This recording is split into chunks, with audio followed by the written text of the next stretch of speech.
Deluxe Pac Man and Drop Zone. It's public domania, brother, on Amigos, episode 348.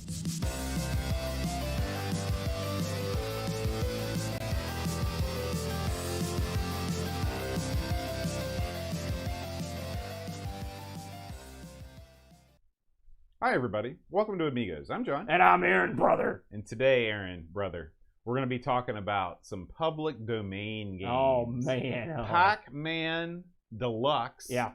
And Drop Zone. Oh, man. Now, I almost, when I was doing my opening baloney, I was almost like, it's time to go back to the arcade. But, Drop Zone, not an arcade game. No, wasn't a word. Can you think of any games that you've played that you just can't believe were not arcade games that were only on the console? Well, gosh, you sprung that on me. Do you have anything that comes to mind instantly? Popeye Wrestling. No, wrong. That was horrible. Horrible game. Games that would have been at home in the arcade. Oh, God, we played so many games. It's hard for me to narrow one down. You don't have anything, do you? You asked the question without an answer. Sure, I wanted to know your thoughts. Oh, I don't have any. I got to think about it. What do you got? See, now you're thinking. Yeah. You were hoping I'd cover you, but I got nothing. I figured that you'd have at least something. Well, I can tell you this. Parasol Stars is a great game that would be right at home in the arcade. They just covered that on Pixelgaden this week. It's a game I'm not that fond of. I can't believe that it did not appear in the arcade. It's so good. Those games just don't do it for me. I know you don't like Bubble Bobble or any of that stuff. But you can say, even as not a fan of those games, you could put Parasol Stars in an arcade cabinet beside Bubble Bobble, and it would not be out of place. Oh no, yeah, it could have easily. It would have fit right into the series. Yeah. In fact, after me and the Brent just played Super Burger Time, and they tried to go down the Bubble Bobble path. I would take Parasol Stars 1,000,000 times over that in the arcade. It would make a lot more sense. Yeah. But anyway, we're stuck with what we have here. Drop Zone did not appear in the arcade, so Deluxe Pac Man is our only arcade homage this week. And even this plays a lot different. It is kind of interesting, on the Coco, we cover a lot of clone games. Yeah. On the Amiga, public domain can be anything. It doesn't, and a lot of times it's not a clone at all. Yeah, we've been quite fortunate here recently with our committee selections. So I'm interested to see what the people think of these two. Yeah.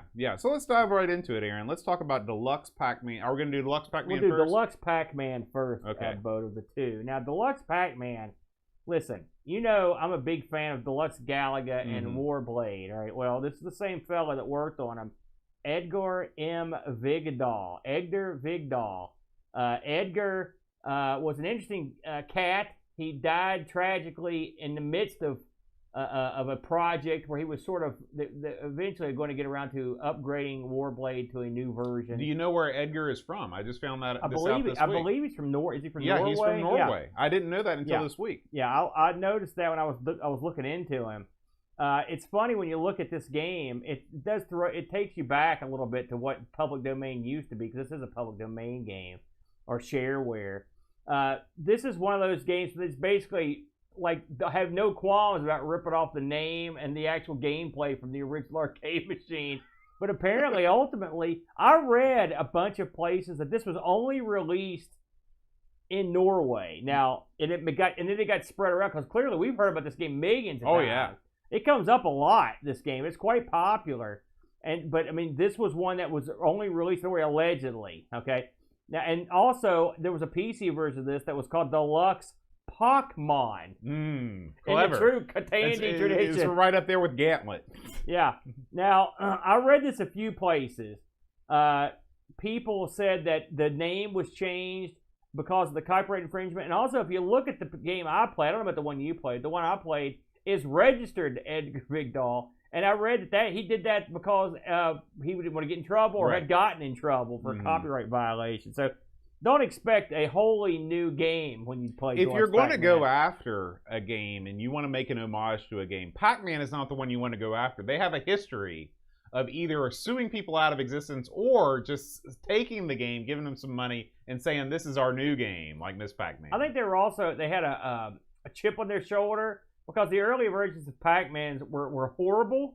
Horrible. Even an 8-bit Atari version that was horrible. No good. And of course the legendarily bad Atari 2600 version, which was horrible.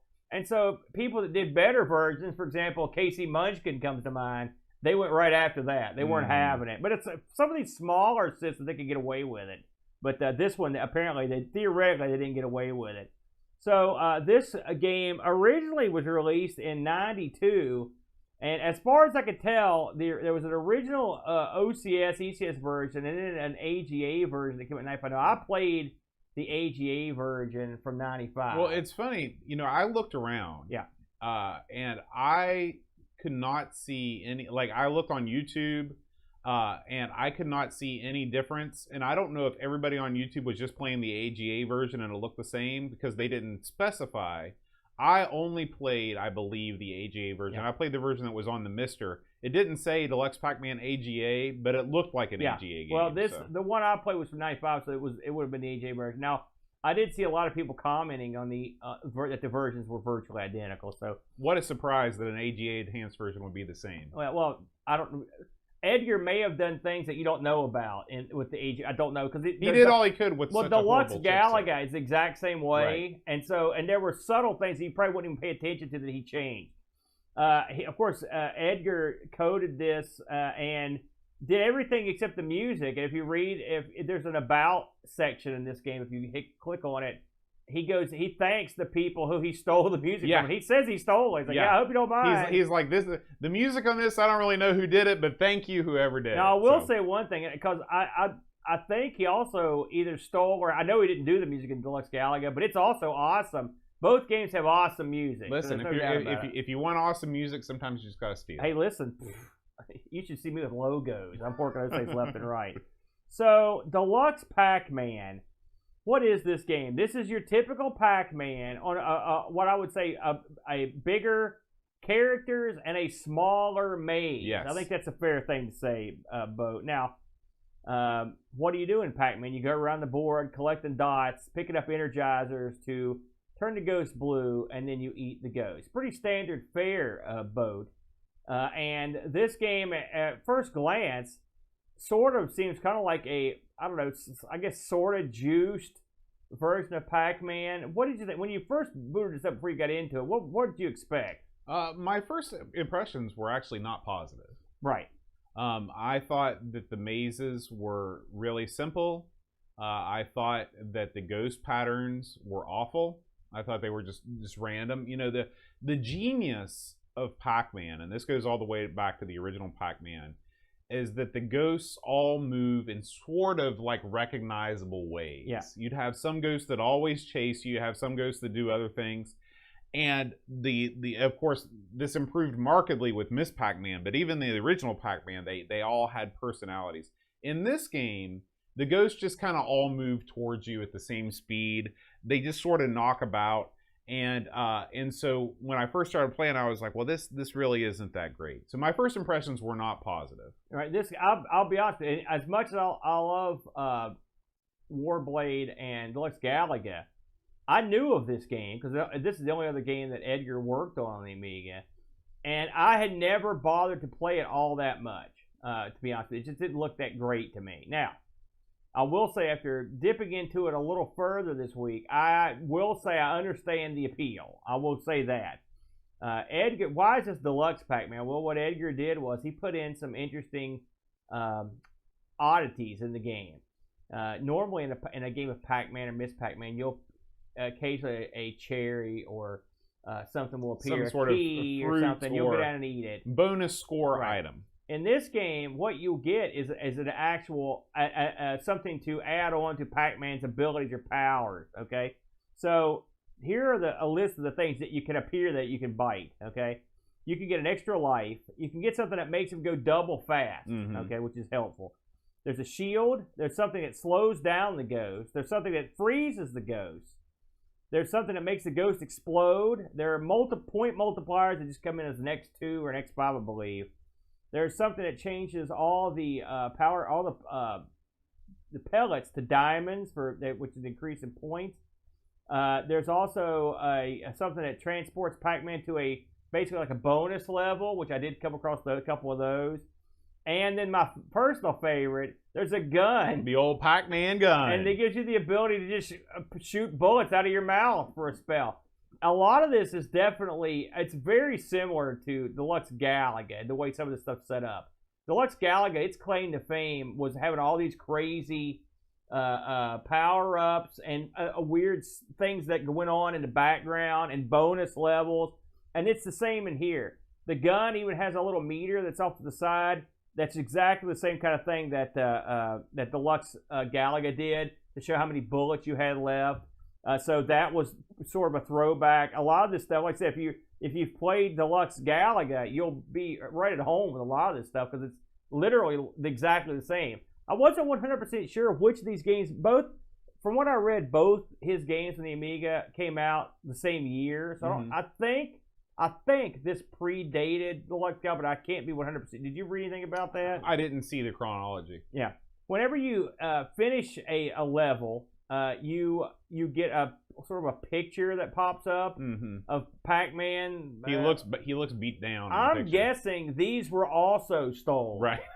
And I only mention because I don't know. Listen, and if Edgar drew these, I apologize, but I think I've seen these somewhere else, and so I think those were. Also... It looks like something when you get like a random disc full of images on it. It would have some like weird Pac Man type. Yeah, it just looks like something like that. So, you know, there you go. Now the mazes in this, at first glance, look very teeny and sort of generic. It almost looks like if you bought like an LCD or one of those old LCD Pac Man type games, right? Where they had to make the maze small and they had to make Pac Man big. Yeah, it doesn't. Like I said, not a good first impression. Yeah, but you'll find that the mazes in this are a big part of the game because what he does with them is really spices them up.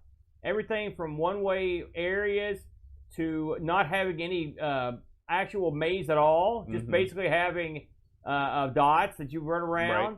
Right. It's like do run. There are areas that remind me quite a bit of Casey Munchkin, where there's basically one way in and one way out to a huge. So you're in a huge section of the map that has only one way in and out. So you in have fact, to go in that this way. game in a lot of ways reminds me more of Casey Munchkin than Pac-Man. And that's a good thing. Yeah, because it's a better game. As you get into this game, you'll soon realize that there's more to this game. I will say, begrudgingly, because I was ready to bury this. I'll be honest with you. And I love Edgar stuff, but I was ready to bury this. But this actually is a pretty darn good game. I mean, it's a fun game. The mazes and the power-ups make the game. The bonus levels are neat. One thing, Edgar was a master. I was putting in wacky stuff, and he did that here. You know, turning the dots into different stuff. It's a fun high-score game. Now, I will say, much like Deluxe Galaga and Warblade, you sort of throw out the high scores to a certain degree because there are things that can give you an advantage point-wise that are just random. Right. And so this is a game where you're just trying to get through the game, but the fun of the game is seeing what kind of a maze pops up next. Yeah, and there are a lot of crazy stuff in here. I was reading that in the original ECS version of this, they had named the games, the ghosts were Blinky, Clyde, Sue, and Funky. No, I like that. Yeah. Unfortunately, it says here they changed. I didn't notice. By the way, I didn't see any place where it mentioned the ghost names. But apparently, in the AGA version, he replaced Clyde with Inky, so it's Blinky, Inky, Sue, and Funky. At least he kept Funky's Funky in there. Yeah. I think that's good stuff. So after you got into this for a while, Bo, where did this leave you? I am kind of like you. Yeah. I sort of turned a corner on this game because I stopped trying to compare it to Pac-Man. Yeah. And if you do that, and if you say this is not a Pac-Man homage, this is a maze chase game that stands on its own. It makes it a lot more fun. I think just like you did, that the maze design, it wasn't like he just made different mazes and the patterns are just different. Like the mazes all have an optimal way to play them. Yeah. He really put a lot of thought into the way the mazes are laid out. And that is cool because there's a lot of different maze types. Literally every stage of this game is a different maze type. And you're always left wondering, and here's the thing. This is sort of like the anti-Mega Bug, you know, where you play Mega Bug, there's the one level that's got 16 billion dots on it. You know, these levels might have half the amount of dots of a normal Pac-Man level, but that means you get to see twice as many boards, and you get to experience twice as many sort of like different scenarios in which you're doing the same thing.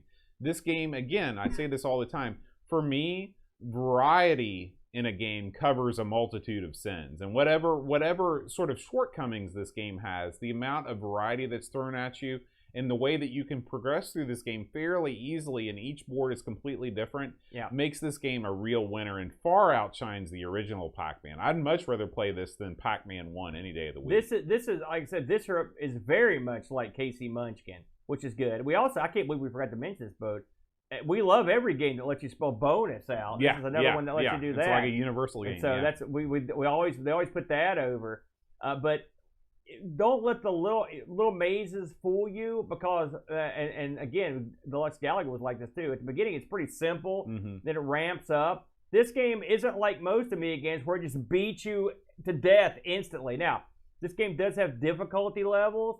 I will tell you that if you play this on the highest difficulty level, it will beat you to death instantly. It's double fast. But this is one of my minor quibbles with this game, is that the difficulty is just the speed of the game. Yeah, the ghosts don't get any smarter. No. Nothing changes. The only thing that changes is they just ratchet up the speed. But again, this is sort of Casey Munchkin, like a lot of Pac-Man games. It's what they do. Right. But yeah, the ghosts are not as arcade intelligent as you would hope.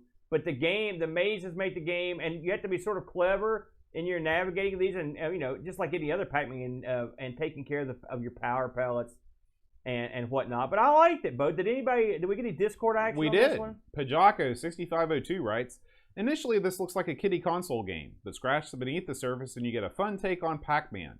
Don't let the large cartoon graphics fool you. Having a smaller maze and seemingly more pack-thirsty ghosts make this one a bit of a challenge to get through. Thankfully, though, the creator has added some much-needed upgrades to help Pac-Man on his way. Honestly, Pac-Man having a gun and popping a cap and ghost butt was a little too far, but it is fun. That was surprising. I personally had some laggy control issues on both the Mystery and emulation, and the ghost sprite collision was a little too strict, so it wasn't all plain sailing. But that said, for a game that was essentially free back when this was a rarity, I don't feel so hard done by. With some added bonus levels, differing mazes, and ghosts that give you a bit of a challenge, this one is worth a go even for just a couple of hours. 7 out of 10. Level Lord writes, Edgar's Deluxe Pac Man is a perfect game for a quick coffee break, featuring a ton of power-ups which will help you navigate the maze, and collecting extra will give you additional life. Animation and graphics are very good, something to be expected from Edgar. Music or effects can be selected within the game, but not both at the same time. My friends and me used to play this game a lot, taking turns and trying to achieve a better score. Proof of good gameplay and fun is my daughter, who walked into my computer lair and took the gamepad from me, playing for a good half an hour before I turned the RetroPie on, so she switched to playing there. Score 8 out of 10. Yeah, if you can draw the kids in, it's good. Very good. All right, Aaron, is it time to switch over to... Yeah. I will say, before we exit this one, it makes me happy that we finally got to Edgar's last game. Of everything I've read about this guy, says he was a real sweet guy, a real creative guy. He had a rough go with there because he was sick for a while. But and I always wondered why this game was over so much. And after playing it, I will say I was pleasantly surprised at the amount of enjoyment I got from it. Much like that kid, you can just sit down with a joystick and go to work on this and have a good time, which is not always the case. And we've played a lot of games on the Amiga that were not free or shareware that were not as good. There's no doubt about that. So yeah, that's the endorsement I'll give that one. Let's move along, Bo, to a game that you have an intimate knowledge of here. It's the old Drop Zone, Bo. Now, tell them the sordid tale of how we got this footage, Bo. Because why? Well, there's no footage of this on YouTube. I'll stand corrected. There's a 55-second clip of somebody playing this on YouTube, and so I took it upon myself. And credit must be paid to the one and only Pixels at Dawn, who gave me an ADF that I could use, and gave me the best tip of all, which is with a lot of these public domain games, they're a little bit particular about what kind of hardware you use them on. And so I found by emulating an A500 and putting 1 meg of chip RAM and 1 meg of fast RAM in here, this game ran well. If you don't have that, this game can run too fast or just not run at all. I will say I also used that advice, and I actually played this. This is one I played on Amiga forever. I used that, and I downloaded the ADF you had, and it worked. I had zero problems. So it was a smooth sailing for me. So Drop Zone, released in '94, developed by a guy named Richard Tunstall. I looked into this guy because this is the only thing he ever did, right? And believe it or not, if you go to AmiNet and the upload for this, he's written a little thing because he uploaded it himself, and I thought it'd be interesting to look through it here.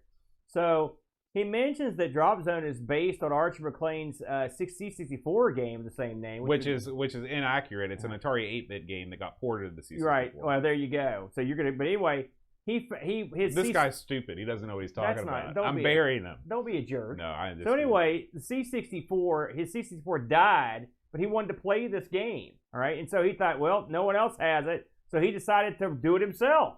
Which is, I always love it when people do that because many times have something I don't like, but I don't have the abilities to do that. So then I just go cry in the mud. So he said it took him 2 years, more or less, to complete it. And he wrote it and did it without actually being able to compare it to the actual Drop Zone. That's unbelievable. So he had to sort of guess. Did you have a list of works by this guy? Is this the only thing? This is it. This is the only one thing. And I looked him up on the net, see if he did anything for anything else. As far as I could tell, this is the only thing he did. So he said, comparing it with the original recently, I was surprised to see how different it actually turned out. You see, I based it solely on my memories because I didn't have a working C64. Yes, the basic concepts there, but the superficial differences of the colored levels and backgrounds are there as well. And he used some additional jack because the Amiga has more power than a C64 would. So there you go.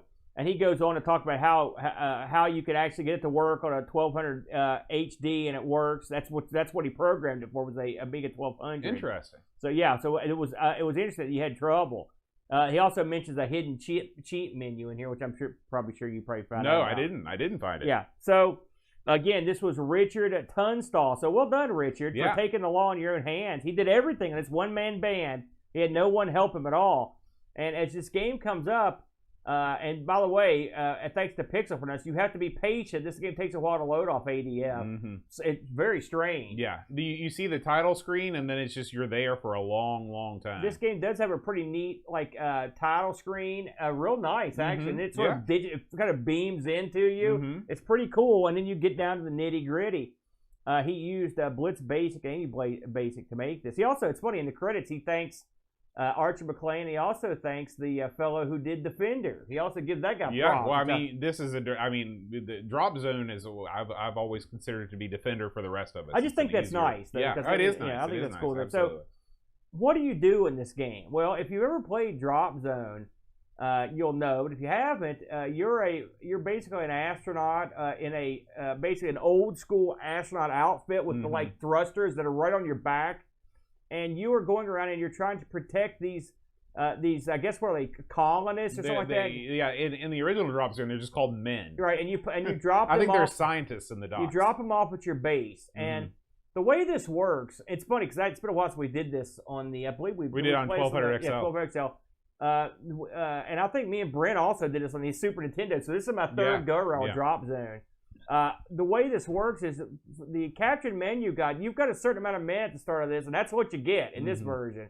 And so you want to get as many as you can in, because that's how your scoring is based on a multiplier as to how many guys you've got in your little base, and they carry over the next level, which I found out. So, and your little base is nicely done. It almost looks like it's like a hole beside a modem. That's what it reminds me of, with a flag beside it. And you're flying through space, trying to ward off all these guys that are trying to kidnap your people, okay? Now, there are some interesting aliens, let's go with that you have to fight. Some of these things look pretty good, but there are a couple aliens that I really can't stand as you try to ward them off with your shots. Your guy can shoot a la Defender. In fact, the very same kind of streaky bullets you'd use in Defender. This game does have a trick up its sleeve, and much like every other version of this game, it's a trick I never use, which is the cloak button. If you hit the cloak button on this, you can't be killed, but you can't do anything. You just fly around, and you also can't pick up anybody, and the cloak meter will run down until it's gone. You can turn it on or off. It's sort of like almost like a protective shield. That's where you're supposed to use it, but I never use it in any of these drop zones, and I didn't use it in this one. What about you? Did you use it much? I did not use. In the original Drop Zone, you must use the cloak. I didn't use it. Well, I mean, it's going to be very difficult to play without it. In this version, you have a lot more screen real estate to play with. And so the cloak, and you also deal with a lot fewer enemies. And so the cloak button isn't as necessary, but I did use the heck out of the old smart bomb. The smart bomb is also, now that will help you. Now, let's talk about, we've talked about the people you rescue. And you're flying over a planet that's a screen high, and so you're just seeing sort of like these kind of, I'd say, stark backgrounds. And, you know, you're in space. The planet's just sort of some rudimentary mountains on the ground. You have a radar at the bottom of the screen. A good radar, just exactly like Defender. The radar covers the entirety of the game, and then it highlights the area that you can see. Right. So you know where you're at. You know where people are that you need to rescue, and you know where the enemies are. I think that pretty much sums it up. I found the radar perfectly acceptable. I didn't have any trouble with that. I think the Achilles heel to this game were some of the enemy choices. Now, again, it's been a long time since I played this on the back in the day on the 1200, and the super version was just wacky. But there's a set of aliens in this where you shoot them, and they shoot off into basically like lines of aliens. Those are in the original drop. These guys are irritating as heck to kill. They're literally as thick as your shots. Right. And so you have to line them up perfectly. Well, or you can wait for them to turn and head north or south, and then you have a wider just target. like a ships at sea. Right. You want to catch them at that angle. Exactly. But all that said, I'm gonna break some hearts here. I'm gonna make some people mad. Of all the drop zones I played, this was far and away my favorite one. And the reason I say that is it was the one that I had the best success at. Like, I actually could play this and get pretty far. Like, I watched you play it, and I was like, man, look at that boat. Because we've gotten smashed at this, before. Now, is this as flashy? It's not even as graphically impressive as the 1200 or the Atari version, in my opinion. Would you agree? Yes. Well, it's not, I'm not even going to say the sound's as good as the Atari version, but, excuse me, it's very playable. The control in this is far and away the best controlling drop zone I've played. You can control the guy quite well. I felt like I was always fighting controllers on these other versions. This one played perfectly to me. And even the annoying aliens that were very thin were conquerable. You could actually save the people. It worked. You could shoot the bad guys. You could kill when they'd screwed one of your guys, you could shoot them. I understand how the game worked very well. Maybe third time's the charm. I figured it out finally, Boat. I understood how the scoring worked.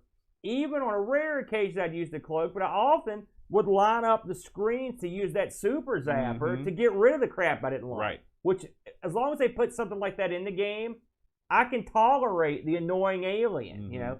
The game goes on, it ramps up in a quality way.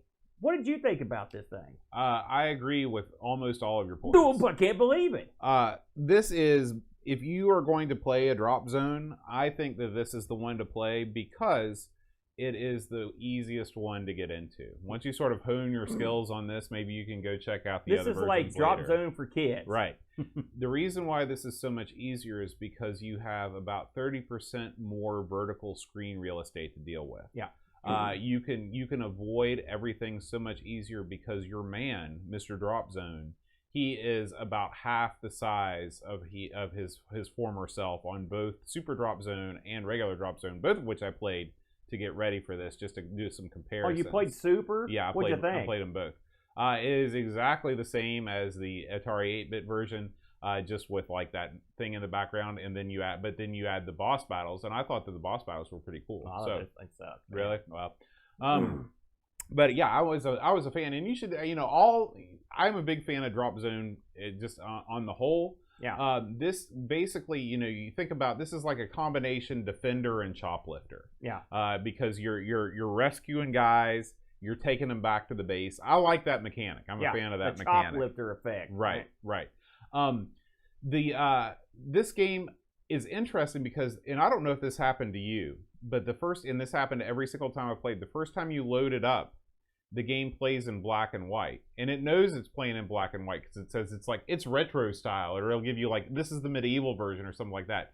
As soon as you get your first game over, the colored game loads. Did you notice that? Mine didn't do that. Okay, I don't know if it's just my ADF or what, but you can see it in this playthrough, and that happened every time I played, not just the playthrough I didn't get that. This game, as you move forward, each stage is named, which I liked. And it's got a clever name. The backgrounds, it also you start in the dead of night, the sky starts to lighten, you get into daytime, and then it goes back to night again. So that's great. You are missing a lot of the sort of the extras in terms of the ground.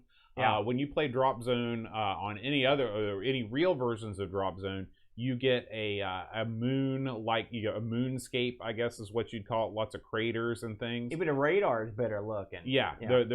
So this is an odd example of a 16-bit game looking markedly worse than an 8-bit game. It's this is the enigma of all enigmas. It's a game that regressed in every conceivable way, except the most important way, which makes it my clear favorite. Right. Because the gameplay is king. And while this doesn't have the ornate ground, this doesn't have all the Archer's version that we both have worked. I mean, they had great sound and explosions were better. That was the big claim to fame. We did all these big explosions. Everything was better, but the controls. The controls were. I never liked them. I've never liked them. This one controls great.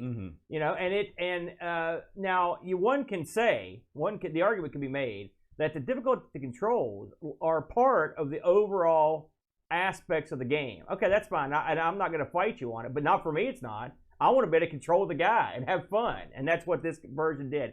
This really surprised me, Bode. I mean, because it looked, like I said, it's very rudimentary, but I mean, I couldn't help but like it. And I didn't know how you were going to fall, to be honest with you.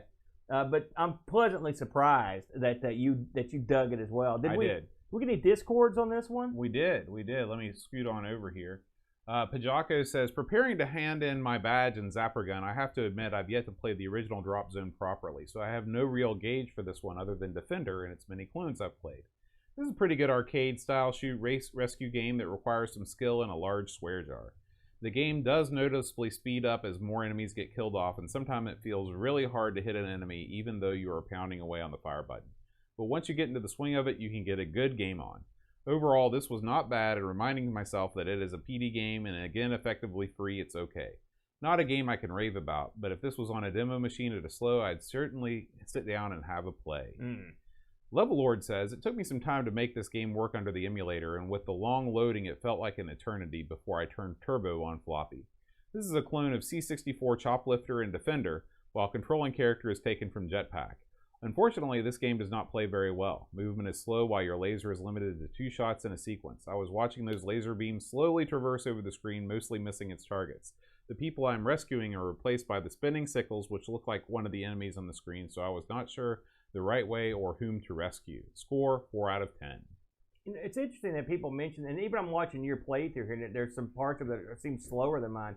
He mentioned that this had been created on a 1200. And I'm wondering if it would be played a lot better on the 1200. I know, because it's funny, when I played this, and I used Amiga forever to play this, and it played great. I mean, and it was smooth. Right. And so I wonder if this might be one you might want to throw on one of your faster Amigas, or up your emulation to a faster processor, maybe a faster machine. Yeah. And I think that might do it for you, Bode. But listen, I'm going to go out on record here. I like both these games too. Yeah. And specifically, this one was, I figured, Deluxe Pac Man, I didn't know if I was going to like it or not. But this one here, I was ready to kill this sucker, Bode. And I ended up enjoying it. I really thought this was super dandy, Boaster. All right, Aaron. Well, it's time to leave Drop Zone, but we are going to move on and talk about the man, the myth, the legend, RetroRewind.ca. Aaron, what's going on over there on RetroRewind these days? Frank's always got something cooking, all right? So I'm listening to Pixel Gaiden Boat, and lo and behold, they're talking about a new gimmick. They're talking about a new accelerator for the Amiga 600. The Amiga 600. And so I asked Frank about it. This is something that's coming soon. It could be any day now. This is an accelerator for the Amiga 600. Now, why do I bring this up? This is because Frank is always at it, Boat. He's always trying to come up with a new gimmick or a new product that you can play on your Commodores and your Amiga and your Coco. This is another prime example. I can't wait till this comes out. He also told us about a product that he's got out that allows your Amiga 1000 to have HDMI, which we've talked about. that's a great item. As someone who has an Amiga 1000, yes, sounds good to me, because we've both struggled with trying to get good output out of these things, and this would be a welcome thing to get hold of. There are tons of, if you go over to RetroRewind.ca, just browse slowly through the many products he's got, and you'll be amazed at what you'll find. On top of that, you've got his services. He'll do your recaps for you. Send in your classic machine, and Frank will do your recaps with quality controlled environment, with top-of-the-line machinery that's special built to take care of business on these items, and send them back to you in pristine condition at a great price. Yeah. Plus, you can make the price even better if you want, can't you, Bo? You can save 10% off this or any order by using your promo code Amigos10 at checkout. We appreciate Frank and his team at Retro Rewind, and we thank them for being an official sponsor. Very good, Bo. All right, Aaron, it's time to talk about this week's Amiga News.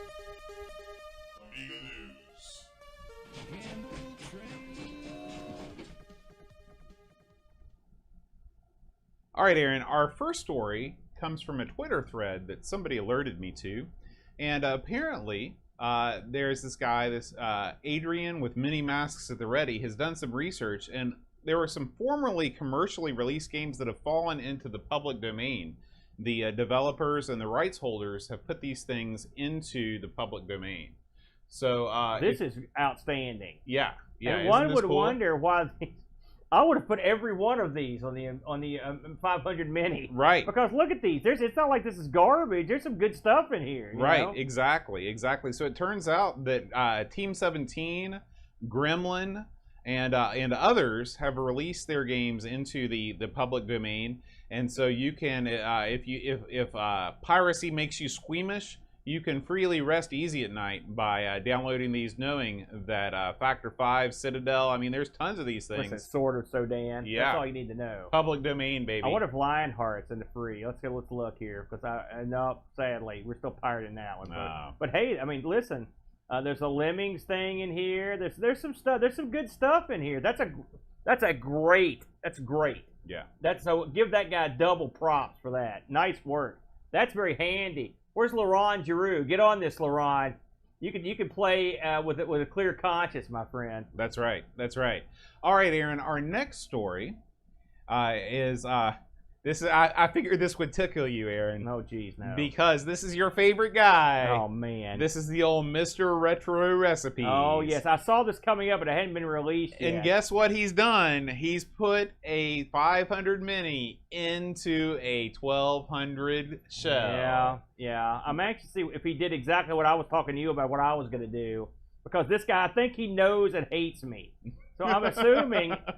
I'm wondering if he used a key raw to interface the keyboard. I'm sure he did. That was, remember, I talked to you. I said, you know what we could do is just put a key raw on this thing. Mm-hmm. It'll be awesome. Yeah. And then as I was flipping through the videos of the day, I saw this come up, like coming soon. I'm like, well, that sucker's gonna hose me again, and he has. So That's right. Great minds think alike. But then again, in all honesty, that's kind of a dumb project, to be honest with you. I thought it was a dumb project. I was going to say, where did you run into issues with your C when you did this with the C64? Well, the C64 problems came because number one, the C64 keyboard is not so good, and so the emulator. I use the 64 to run different stuff, not just C64, Mm-hmm. and so I ran into big trouble. Just because there wasn't enough function keys. And a lot of emulators are hardwired to certain keys that you didn't have. And the key rod gave you some limited ability to move stuff around, but it wasn't the best, you know? And then I gave up. Because at the end of the day, the problem with putting these old consoles or computers and putting new stuff in them is yes, I can see the appeal of doing it. I mean, I've done it twice. I did it with the Coco as well. But I mean, really, the boards you're putting in it are like this big, and you can use any keyboard, and so you can use a keyboard 50 times better than what this thing had in it originally. So at some point, there's a cross between the functionality you want versus the aesthetic, right? And I learned that the aesthetic side quickly got a butt kicking Right. from the functionality part. I'm when right you there wanted to with play you. a certain game. I'm right and there so with you. I would abandon these things. Now, the Coco Atomic Pi was better because it ran Windows. It gave you a little more, you could get a little more, but it's still, you still got the mouse there, and it's all weird. Mm-hmm. You know, so can you do it? Yes. Listen, I was going to put a Pi or something in a jukebox, and when it occurs to you that you can hold more songs on something the size of your fingernail than 50 or 100 or 500 jukeboxes could ever hold, and you're putting something that small into a huge, heavy, ponderous, weird thing. It's like, what are we doing? Right. I don't know. Right. I don't know what we're doing. And sometimes I still break my own rule, but there you go. All right, Aaron, we're going to move on past Thanks for pulling this one up for me, Bo. I was going to say I'm going to turn the air back off, we need to bring your blood pressure down back to an acceptable number. So we're going to take a look at TAWS, Aaron, TAWS, the Amiga Workbench Simulation. This thing, Aaron, is a special website put up every year by the folks through over in Germany. Okay, this is the big Amiga Expo. Folks. Okay. Yeah. Oh, look at that. October 2022. Amiga 37 in Germany. It's back on. I think they've been off for a couple years because of the unpleasantness. Yeah. And listen, who knows how to put together a website? These guys. Man, look at this. Oh man, this stuff actually works. Yeah, yeah. So I guess this is powered by Vampire and Amiga Kit, and you can go in here. This is just like a real Amiga workbench. You can go through and sign up for the event. You can find out news, other things. How cool is this thing, man? You know, you'll recall that the last Amiga meeting in Germany was at the time before the pandemic. This was a huge deal. You remember all the stuff that broke? Oh yeah. This was a monster deal. Mm-hmm. And so I'm looking forward to seeing what comes out of this thing. Right, because here you've got October. Hopefully, listen, let's hope things have settled down by October, okay? And if they have, and this goes on without a hitch, and you've had people that have been squirreled away for a couple years, there's no telling what kind of insane stuff that's going to be broken at this. This is probably going to be the premier Amiga event of the year. Right. And so, and by the way, website awesome. Love it. Great stuff. Good find, Bode. I love that. All right, Aaron. And of course, we had a special request from Happy Coding to include this in the Amiga news this week. Yes. The ZX Spectrum turns 40. Yes. 40 yes. today. What do you think about that, Bode? Here we are, 40 years of the ZX. Now, me and you do play a lot of ZX. In fact, we had a really fun stream a couple weeks ago playing with the ZX Plus 2. And here we are, two Americans. We're looking at this 40th anniversary. Well, of course, this didn't get any coverage here except by the YouTubers. But what do you think about a machine like the ZX that's going strong? Stronger, probably. I mean, of all the retro computers that we fool with, I would put the Commodore 64 in terms of stuff that's coming out now at the top. But the ZX would be right there alongside it. Number two, and the reason why is because it was truly an international machine. Yes. This was not like the BBC Micro. You know, this was not like the Einstein, the tattooing Einstein. This was a machine that came from Britain but spread its wings all over Europe. You had Russian clones. You had Eastern European variants. You had a lot of stuff in Portugal. You had stuff in South America. This machine, everywhere but here, because they bungled and they tried to put it out as a different machine. How do you think, let me ask you, this is an interesting topic you bring up.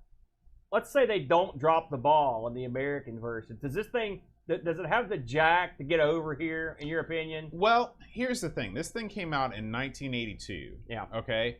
When did the C64 come out? It would have been at least another year. Okay. So this thing might have gotten some traction if... This would have been competing with like the VIC, for example. Yeah, if they would have put in a couple extra quality of life things. For example, an on-off switch. I think a computer for sale in the United States without an on-off switch would be a hard sell. I think the on-off switch and a status light and another keyboard. It would have to be more expensive. It would have to be. Yeah. That I don't think the ZX Spectrum, as released in the UK, would. It wouldn't have got and it. it's not because we're great. We're actually dumb. But but people, it's a different world. The Apple II, the VIC, and the Atari 8-bit had established what we considered to be the minimum viable requirements for a computer. Correct. Yeah. And so, but man, I wish it would have come out here. Yeah, because I wish it would have. There is something uniquely British about this machine as well. And I mean, that's one thing I love about it. I think they got away with stuff from a computer standpoint that would never fly here. Yeah. It just wouldn't fly. Right. But it flew there. All the weird disk drives and all the weird auxiliary and the no on-off switch, all that stuff, you get away with that. Mm-hmm. But I mean, it seems like a big deal, but it's not, and it wasn't there. Right. And over here, we would let that get in the way. But anyway, this is an outstanding bundle, a charity bundle here, Bode. The 40th birthday game mixtape. You could pick this thing up. $10 gets you in. I think you can add more if you'd like. And you are set up with a ton of games here. And I mean a ton. And the best thing is the money goes to charity. And it goes to the awesome charity Special Effects that helps enhance the quality of life of severely physically disabled people throughout the world. Yeah. So this is a worldwide charity. What these people do, I did a little research because I bought this thing immediately. Yeah, I'm gonna pick it up. Yeah. And these guys, they build special adaptive controllers so people that are severely physically disabled can play. For example, they have people that are quadriplegics. They have no limbs, and they built interfaces that they can control games with their eye movements. Yeah. I mean, these guys are really doing great things for people that could probably use some more joy in their life. Yes, absolutely. Well said, Boat. So, listen, if you are, I know this is an Amiga show, but I know we got a lot of ZX fans out there. For listening at home or watching, even if you're not the biggest fan of the Spectrum, this is a great cause. $10. Pick it up, give it to your buddy. Yeah. Or keep it for yourself, whichever one you want. But this is a nice gift for someone. And I mean, you get a ton of games here. I'm looking through some of these games here, and there's a lot of stuff here, man. Some of the stuff looks really good. I've heard about some of it.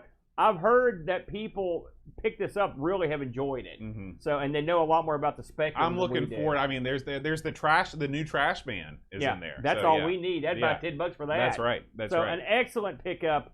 I was turned on to this by our good buddy Happy Coding, who also has done his share of charity work. Oh yeah, on the Spectrum. And by the way, I want to put him over working on the brand new Donkey Kong for the ZX that is really coming along. Cool. I had a look at this week.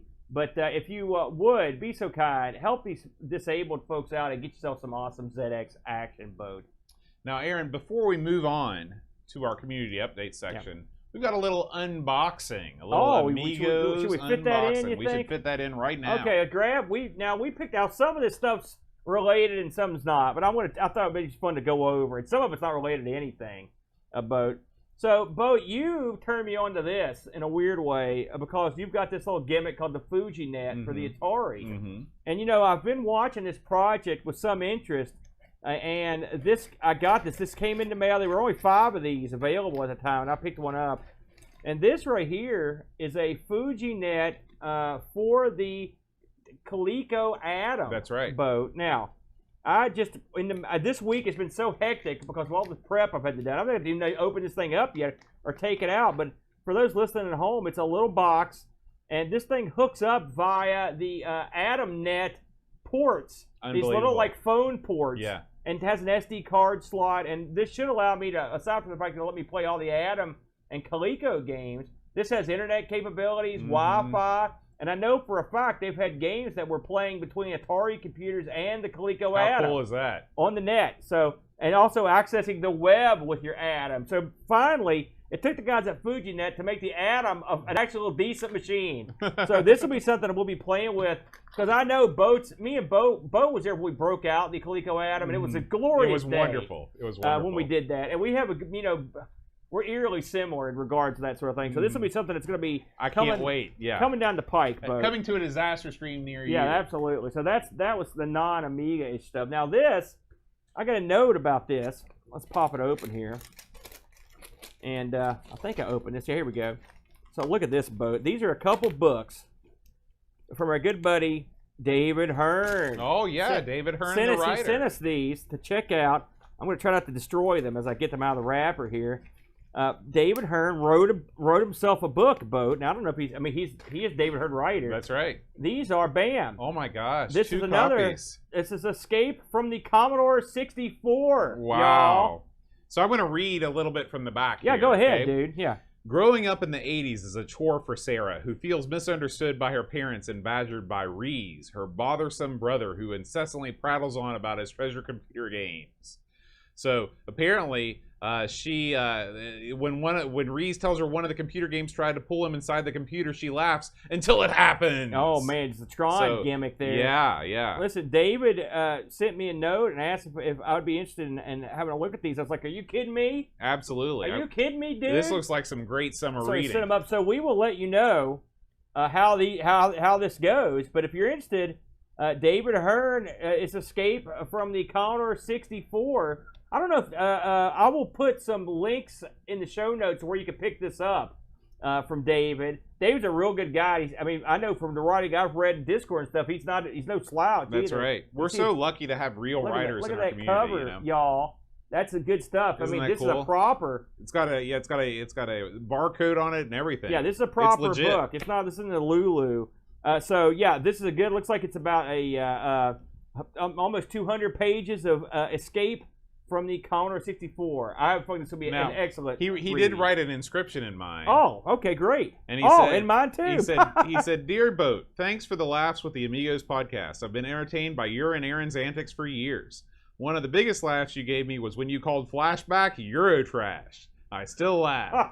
Thanks for all the sharing. Please enjoy the story on me, David." Thank you so much, David, and I will. I'm going to read a little blurb for mine. He says, "I love TV sports basketball and wings almost as much as you do, if that's possible." He goes, "Also, I always agree with your wrestling assessments." He says, "Harley race for the win." And so there you go. That just earned my love. David Hearn, Escape from the Commodore 64 boat. All right, let's have his last one here. All right. Now this one's a heavy one. This is a heavy one. This, we got a buddy boat. We do. He's a special man, a big man. He's all man. And his name is Rushi, okay? And Rushi did me a solid. Because it's funny now, but when the 500 Mini came out, America wasn't slated to get this sucker. So I said, listen, I need a helper to set me up in Europe to get me one of these things sent over, all right? Well, guess who volunteered? It's our good buddy Rushi, who sent us a million things. He's in Germany, American, working in military Germany, and he set us up here and sent us over. Now, he included some extra stuff in here, Bo, to have a go at. So I'm just going to hand you this stuff, and you just tell people what it is. Okay. And I haven't looked at any of this, so this is all brand new. Now, this is nice. Wow, look at that boat. So this is a Zap 64 annual. Rushi sent us these a couple of years ago, and I still read through this. I've got this in the bookcase in my kitchen, and while Eep is making breakfast, I have a quick peruse through these, and I love them. Yeah. I love them. And this is the Crash Spectrum Annual 2022. Yeah. What do you got? So this is the Zap Annual. So look at that. Okay. That's C64 great. and ZX Spectrum. Thank you. That was awful nice of him. Now, let me see. He's got one other thing here. Oh, this has got to be for the Brent. Because this, I have to say, this is the Philips Video Pack, The Mousing Cat. Oh, my gosh. Which we covered. Oh, my gosh. This is a Brent find. For the video pack, we covered this on ARG, and I'll be giving this to Brent. I'm not going to tell him tomorrow. I'm going to blow his mind when I pull this out. Yeah. What a nice thing. Look at these cases, by the way, for this. And look, and here, this opens up like a clamshell. That's so cool. And then inside, there's the game, there's the documentation. I always feel like we got screwed when it comes to boxes. Well, I will say the Odyssey 2 is the mother of all great boxes. That's true. Well, the box design, but I mean like the clamshell and everything. You want to look at that? That's kind of neat. That's so cool. And then here's the piece de resistance right here. And by the way, Rushi just shipped these over on his dime, so you would not take a cent. And I appreciate that. Here it is, folks. This is finally a long time coming. This is the Amigos. Finally, we're in line with every other YouTuber on Earth. We have the 8500 Mini here, Bo. Mm-hmm. Hefty thing. Now, you notice that when I opened that box, there wasn't a glow. My face didn't melt off in any horrible way. Are you going to stare at the game selection screen for hours? I'm not awestruck by its powerful pull, but it is something that we're definitely going to have a go at. Yeah. Okay. And which I'll get into a way we're going to do it later. But This is awful nice. Thank you, Rushi, for shipping us. Rushi has given us so much stuff over the years. He is. I mean, he is. We've had so many benefactors over the years in terms of sending us awesome things. Yeah. And Rushi is the king of the benefactors. And of course they've all been great. They've all been great. Yeah. And Rushi will be coming back to the States relatively soon. So we're looking forward to meeting him when he gets back. But there you go. Of course, I met him already. I met him in Ireland. Oh, see, I didn't get to. So there you go. There's your the Amiga. And are these available in the States now? I mean, every YouTuber's got them. But what about everybody else? I think you can get them on Amazon. I didn't even know. So, but it's still you got the Peggy on there. That's how you know it's European. Yeah, that's right. That's what we want anyway, because that's the way we do it here. That's right. Did I tell you I got hassled on stream that night for calling it the ZX Spectrum? Yeah. I was thoroughly hassled about that boat. Anyway, there you go. Thank you, Ruchi. We appreciate that. Very nice. And David Hearn, also thank you very much for your lovely gift and the people over at FujiNet. And we'll get back to you on all these items, but we're going to have a lot of fun playing with these things, aren't we? That's right. All right, Aaron, it's time for our community updates. What's been going on in the old YouTube channel? You know we always get up to some trouble, Boatster. So right out of the gate, let's talk about a little thing that I like to call Time Patrol. Get on, Time Patrol. Do you recall what was the feel the day the Time Patrol came into view? I couldn't make that work. I tried. I tried to make it work, and you know where I was going. I fell flat. So Time Patrol, nothing to do at all with Time Pilot, except it's exactly the same game. It makes me now confuse the names every single time that they come up. We had a good time with this one because we both like Time Pilot. This game is brutally flawed. Listen to the review. I'll just let it speak for itself. This game's fun and also troublingly difficult. Yes. As you get into it, but it's classic Coco baloney. Mm-hmm. Where they took an arcade game and they ported it over. Yep. Sorta. That's what they did. You know, drop zone it ain't. Let's just put it that way. But hey, we had a lot of fun with it, didn't we, Boat? So we had a good time with that one. Next on the docket here, Boat, and we might as well talk about it. We sort of mentioned it before. Boat, we couldn't find any footage of Drop Zone, so Boat played it. And so this is a 24-minute game, by the way. You were all man in this game. Well, my first game was about 3 minutes long, and then I died so I could get out of this, because the only way you can escape the black and white on my version was to die. Yeah. And then I fired up the game of a lifetime, and I made it to like wave 10. Yeah. It was fantastic. Yeah. If you're interested in what we discussed earlier, and you just want to watch someone sit around and check this out, this is the way to do it. Also, you know, I just want to put this out here. If anybody else has experienced this, and let me know that I'm not insane, but like this, you're watching it right now. Until you die the first time on this ADF, it's always black and white. Well, I believe, if I'm not mistaken, I could put my notes up, but I'm not. I believe there are things in the cheat menu that will allow you to enter that weird mode. So perhaps that yours has the cheat mode automatically come up. Yeah, so there you go. But anyway, that's the Boatster going to work. I enjoyed that, actually, because it helped me understand what I was doing.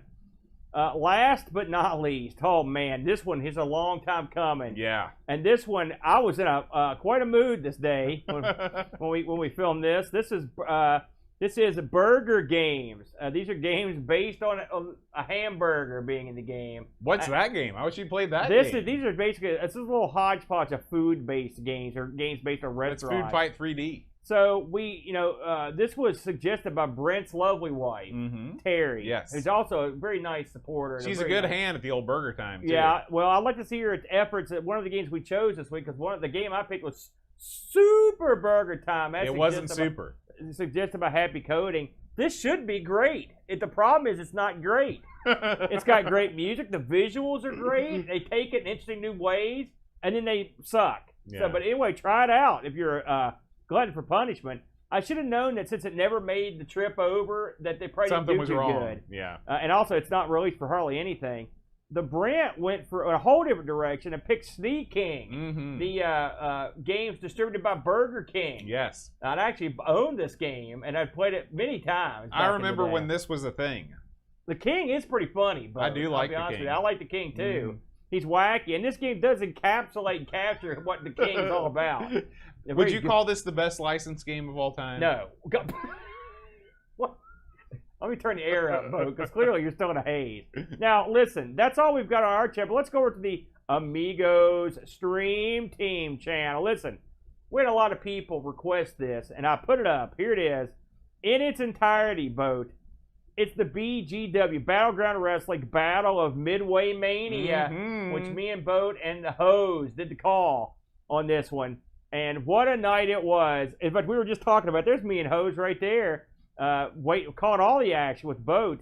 And we had so much fun at this. We can't wait to go back and do it again. That's right. It was really the fulfillment of a lifelong dream in a lot of ways. And I was happy Hose and you were there to do it with me. It was a lot of fun.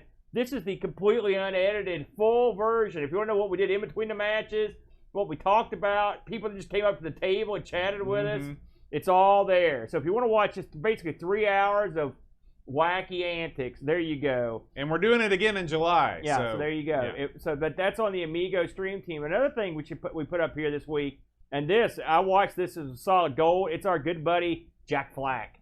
And this was Sprite Castle Play C64. Boat. He played a whole bunch of games on this. He just went through and just played loads of different games. He played, I know Cobra was one of the games he played in some Cobra Light games. Remember the old Sylvester Stallone game? That was, a movie, which was, of course, no good. He also badmouthed fruit machines during this, and he didn't like, or slot machines in general. He was not a fan. But if you like Jack Flack's antics, and who doesn't, Boat? I'm his biggest fan. Please pop one over and check out his stream. It was really good. These are a lot of fun, and also very smooth. He knows what he's doing when he does a stream. Good crowd in there. I would like to urge, as I do every week, please, if you would, hop over to YouTube and subscribe to the Amigos Stream Team channel. This is where we put all of our streams, all the stuff that doesn't quite fit on our regular channel, like pro wrestling, for example, and of course, you also get all the Sprite casts over there, or like a DOS plays that come out. It's a lot of fun. We've got a lot of stuff coming out, including more footage from Amigathon and more footage from Thanks for Giving. There's not a whole lot of Amigathon footage left, but I'm going to release the last hour this week, which is funny. And plenty more where that came from, because we've always got streams that we've never gotten to release. And I'm working on getting the New Year's Eve stream to put up there, which that will be, I don't know about that one, but I'm working on it. So there you go, Boat. We got a lot going on, and we got more coming in the near future, Boat. All right. Well, speaking of a lot going on, Aaron, last week was the Patreon Song Challenge. Yes. There wasn't a whole lot going on. It was a challenge. It was a challenge to set through. I'll tell you that. Holy smokes! So I attempted to perform the Weird Al classic "Polka Your Eyes Out." Now tell them what that entails. So that's about 27 zillion songs sung in a different style than they were originally recorded. So I was doing a parody of a parody, if you will. Yeah. There was no parody with that parody. There was, yeah. I don't blame you for not getting it. I barely got it. Did anyone get it? Nobody got it. Of course not. I told you, because it was over. I couldn't tell what had just happened. It was like a singing cyclone and went through town. It just leveled a trailer park. Yeah, you're not wrong. So we're going to try it again, Aaron. No! We're going to try it again. If you know the answer to this week's Patreon Song Challenge, send me an email. It's not a good sign when Listen, your voice breaks. We've been talking a long time. The song. And I was talking all day before this at the community band concert. So, if you know the answer to this week's Patreon Song Challenge, please send me an email at johnamigospodcast.com. If you would like to be included in the Patreon Song Challenge, patreon.com/AmigosPodcast. Here we go.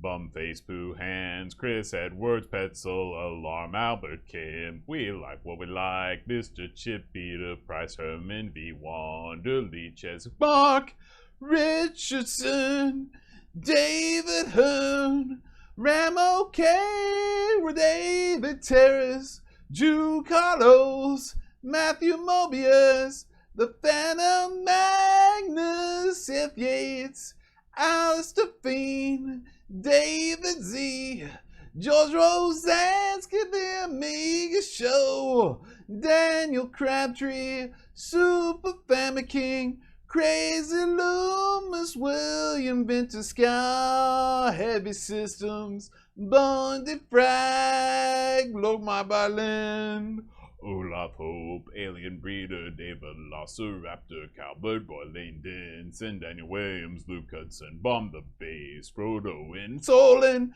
Sizer Tech Mage, Young and Mr. Cola, Bernard Lucas, Jerry Dennington, Zorglub Reflection, Simon Lech, Captain Crispy, Killer Bots and Caffeine, Gary Heather, Free Lunch K Fox, David Pickford, Cameron Armstrong, Andy Jones, Lobsterminator, Timid and Amiga Retrocast, Bernard Quinn, RMC, Tim Drews Joseph, Harrison, Carletta, Rob O'Hara, Matthew, Lara Moore, Andy Craig, Shanzo, Barkbid, Roland Book, Andrew Monk, Joe the Zombie, Leaf Kellon, Alan Kebab, Checo Level, Lord John Marshall, Matthew Perron, Ricky DeRocha, Creepy Dead Boy, Figure CTZ, The Slow Norris, Stefan Storgarden, Mortensen, Evan Helen, Christopher Hassel, Chris Folds, Laurent Giroux, Graham Vebke, Adam Battersby, O'Brien's Retro and Vintage,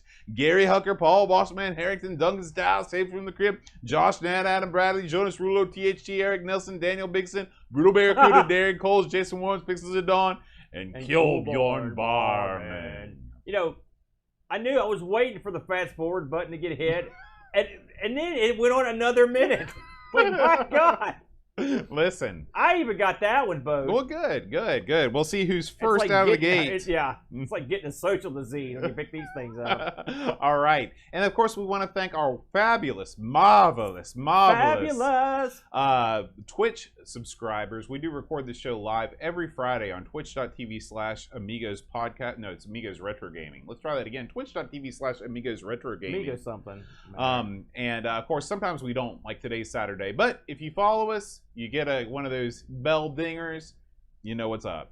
Jigglebox, Mash Pie, Wide World of Retro, HSEI Ken, Blue Jellyfish, Eeyore477, Barkbit, Real Retro Dude, Mitsuya, Negsol, Frodo NL, Grizzla, Still Adolescing, Crabs MTG, Blue Train, Amigos Retro Gaming, John Marshall 3, Scumboy, RetroRewind.ca, Christian Russell, The Mr. Chip, Pishbot, Uber Scuba Diver, Paco Take, Beach Bum 7, Am I Step, Monza Mess, Oil of Hope, Darkwing 602, Luminate 08, Canadian Retro Things, Brock 101, Gustavo Hits, Twilight Zoner, Anthony Roberts, Orom, Steve Burtz, Grepwald, Rushi MSX, Back to 8-Bit with Hermsky, Buck Owens, and Amiga Live. Man. Thank you all so much for subscribing to us on Twitch and being radical. We're going to need a separate show where you just read off names. I should. I love it. Thank you, everybody. Gosh, that makes me feel real good, Bo. Yeah. I mean, I'm stunned, too.